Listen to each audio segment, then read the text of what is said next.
Hello les accros de One Piece, bienvenue sur Raptelli, la chaîne dédiée à tout l'univers de One Piece. Il est vivant! Il est vivant! C'est exactement ce que va crier Vegapunk dans le prochain chapitre, car le géant antique se lève et il marche. Et tout ça grâce à une chose, le son des tambours de la libération. Nika est l'énergie ultime de One Piece, le soleil, l'astre qui réchauffe les cœurs et qui alimente tout sans aucune exception. Et oui, c'est la clé du royaume antique, la clé de ce qui s'est passé il y a 200 ans de cela, l'événement qui a failli détruire Marichoise. Salut les Nakama! Normalement à l'heure où sort cette vidéo, eh bien on est déjà en vacances en train de s'amuser entre amis, mais pour une fois on a essayé de tout prévoir en avance, on a tout écrit et on a enregistré pour que cette vidéo puisse sortir même si on n'est pas là. C'est l'une des premières fois où nos vidéos sont à l'avance.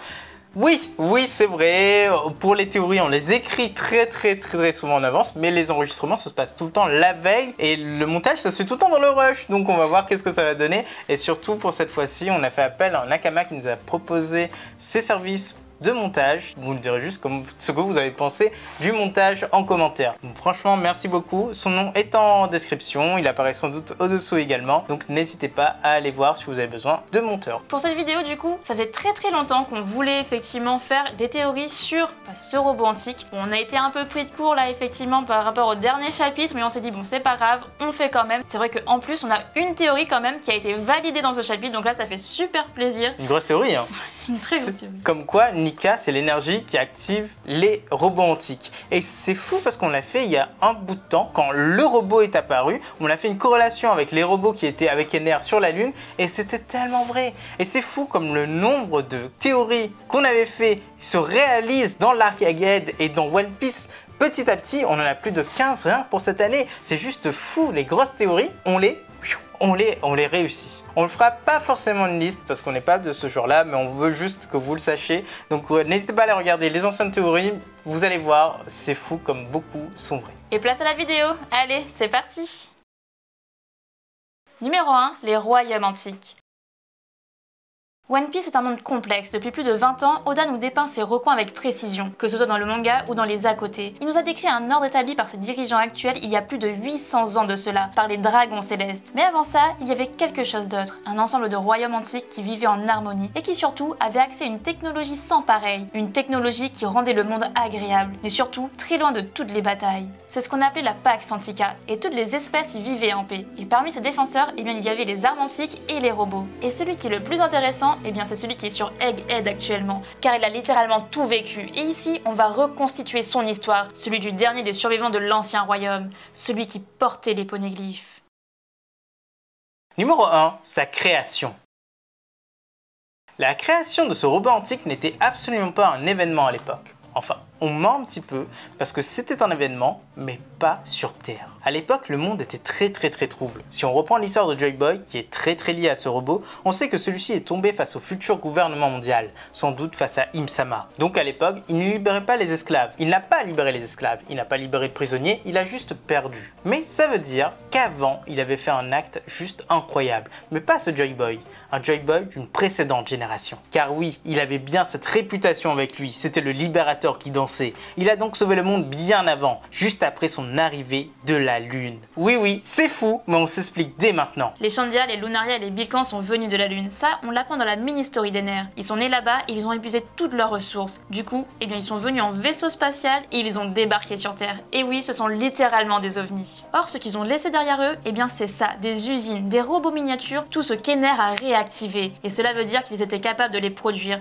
Ils avaient la technologie et l'énergie. Et cette énergie, eh bien, elle était nulle autre que celle de Nika. On a fait cette théorie il y a très longtemps et elle a été validée dans le dernier chapitre. Et oui, Ener n'était pas la source d'énergie principale, c'est pas le Goro Goro no Mi, mais c'était vraiment le fruit de Nika et l'énergie de Nika. L'énergie d'Ener, c'est juste un substitut. Par contre, le robot antique, lui, avait été créé sur place, mais pas tout seul. Il était dans une énorme lignée, dans une série de robots. Et ensuite, quand ces races sont venues sur Terre, elles ont ramené ce robot. Tous avaient des exemplaires, mais uniquement un seul peuple était capable de les activer en continu. C'était ceux qui étaient liés à Nika. C'était les Lunaria. Les Lunaria, eux, sont tombés sur la Terre, alors que les autres sont restés au ciel ou alors dans des îles assez éloignées. Petit à petit, leurs robots sont devenus désuets et ils ont dû détruire ces robots. Ils sont devenus des peuples lambda sur un monde lambda. Alors que les Lunaria, eux, sont tombés sur Redline. On le sait très bien. à l'époque, c'était considéré comme des dieux. Et on comprend pourquoi. Moi, personnellement, je suis au Moyen-Âge, parce que le One Piece était à peu près au Moyen-Âge à l'époque. En tout cas, il n'y avait pas toute la technologie. À partir du moment où il n'y a pas la télé, tu ne peux pas comprendre grand-chose en fait, ni la radio. Ça, c'est clair. Donc moi, en tant que petit paysan, je vois un mec avec des ailes noires, du feu dans le dos qui débarque, avec une armée de robots, je me dis, je me mets à genoux. C'est pas ce que vous croyez. Qu'est-ce que vous voulez que je fasse? C'est comme ça que le monde a commencé à diviniser les Lunaria. Ils sont devenus le peuple qui régnait sur le monde depuis Redline. C'était la naissance des royaumes antiques, car parmi eux, il y avait Joy Boy, la divinité du soleil que les ailés vénéraient. Et il libérait les peuples opprimés du monde. Il a créé une ère de paix aidée par les robots. Et voilà pour nous l'origine de ces robots et de leur arrivée. Ils sont ensuite devenus des gardiens de la paix mondiale, aux côtés des armes antiques. Et tout ça jusqu'à l'arrivée d'Im-Sama. Numéro 2, la chute. Ici, on ne va pas parler de tout ce qui s'est passé lors de la Grande Guerre. On ne va pas parler de l'arrivée au pouvoir d'Im-Sama, on ne va pas non plus parler de comment il l'a fait, mais ce qu'on va faire, c'est qu'on va parler de l'après. D'une façon ou d'une autre, les royaumes antiques vont se faire surpasser. Les Lunaria seront tués les uns après les autres. Les armes antiques vont être détournées de leur rôle et ne pourront pas garantir la paix. Jusqu'à l'incident d'Enies Lobby, qui verra une île entière se faire éradiquer. Heureusement, il y aura quelques survivants, dont Joy Boy lui-même et quelques robots. Les alliés sauront que la chute est inévitable, qu'ils ont perdu la Grande Guerre et que tout forcément était fini. Alors pour s'assurer un avenir, les Kozuki vont créer les poneglyphes et les robots restants vont les répartir aux 4 coins du monde. C'est ça pour nous le vrai rôle de ces machines. C'était vraiment de répartir ces poneglyphes. Et c'était le dernier souhait de Joy Boy. À l'époque, l'embryon de gouvernement a vu ça comme une ignominie. Et pour en finir définitivement avec eux, il les a sans doute fait traquer. Ils ont exterminé une grande partie de ces robots et ils ont coulé de nombreuses stèles. Comme celle qui a été croisée par Jinbei au fond de l'eau. Et les derniers robots, ceux qui avaient réussi leur mission, eh bien ils se sont mis en veille. Avec pour ordre d'attendre les prochains tambours de la libération pour réapparaître. Oui, on assume totalement le fait que beaucoup de cette théorie est tirée de l'imagination, ce qui est totalement normal. Mais beaucoup de points sont assez corrélés, puisque mine de rien, ces robots existent. Ces robots viennent de l'ancien royaume, et ces robots se réveillent quand Joy Boy apparaît. Mais la partie la plus intéressante arrive maintenant, lorsque celui-ci a attaqué Marigeoise. Numéro 3, le premier réveil.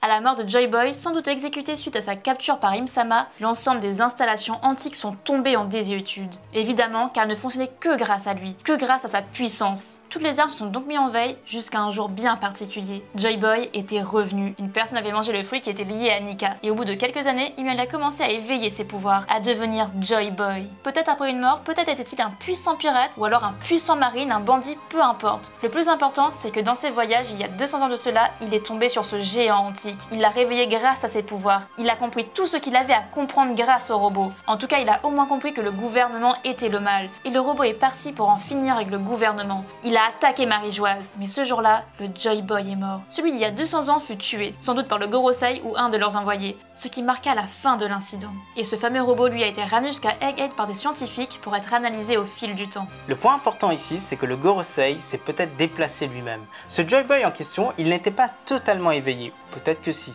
Mais on pense vraiment qu'avec la voix de toute chose, il avait entendu le robot. Le robot lui a tout expliqué. Donc il a compris que le gouvernement, il fallait l'attaquer et l'éliminer. Le Gorosei a dû se battre et peut-être que c'est à cause de ça qu'ils ont énormément de cicatrices sur eux. Le précédent Joy Boy les a mis presque à terre.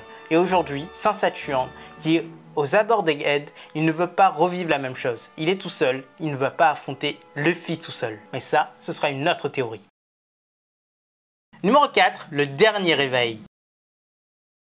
Après ces péripéties, le robot était retourné en stase et personne ne pouvait se douter qu'il était encore en état de fonctionnement. Vegapunk l'avait étudié personnellement et il a recréé une sorte de clone de celui-ci. Mais évidemment en moins bien et en moins puissant. C'était le Vega Force One évidemment. Et oui, il a même nommé ce robot le robot dont l'humanité a toujours rêvé. Car lui-même espérait que le vrai robot se réveille. Malgré de nombreuses recherches, jamais il n'a compris la source d'alimentation de ce robot. Il a tout fait pour y arriver, mais ça lui a totalement échappé. Jusqu'au moment de l'arc Egghead, là où Luffy a affronté Kizaru sous sa forme de Gear 5. On ne va pas s'attarder sur ce combat ici car on a déjà fait une énorme théorie qui est sortie il y a 2 semaines de cela. Donc n'hésitez pas à aller la voir, elle s'affiche en haut à droite. Le plus important, c'est le fait que les tambours de la libération ont réveillé le robot et l'énergie de Joy Boy a agi. Le robot va débarquer et va obéir à Luffy. Et c'est là que le robot va accomplir sa dernière mission. Il va prendre le rôle du Vega Force One, il va emmener tout le monde au loin et les permettre de s'éjecter et surtout de fuir Kizaru. Tel sera le dernier acte de ce robot antique. Mais là aussi, alors que celui-ci est en train de couler, Luffy entendra la voix de toute chose et entendra ce robot qui lui expliquera que lui, il est Nika, il est Joy Boy et que son rôle, c'est d'abattre le gouvernement mondial. Il sera le seul à l'entendre, évidemment, mais cette chose va trotter dans la tête de Luffy et il va forcément savoir que ce sera son destin. Luffy entendra peut-être même parler d'Im-sama pour la première fois à ce moment-là et il saura que sa destination finale, ce sera Marijoise, le jour où il abattra Redline. Et voilà les Nakamas, c'est la fin de cette vidéo, donc si elle vous a plu, n'hésitez pas à laisser le petit like, à laisser un commentaire d'ailleurs pour nous donner vos théories à vous, et à vous abonner si ce n'est pas déjà fait. N'oubliez pas de regarder les vidéos qu'on sort, il y en a pas mal mine de rien, vous allez forcément trouver un truc qui vous intéresse, d'autres qui vous intéressent moins. La semaine prochaine, il y aura autant de vidéos, donc, comme on les a préparées à l'avance, ce sera assez sympathique, donc n'hésitez pas à venir voir tout ça. A bientôt les accros de One Piece.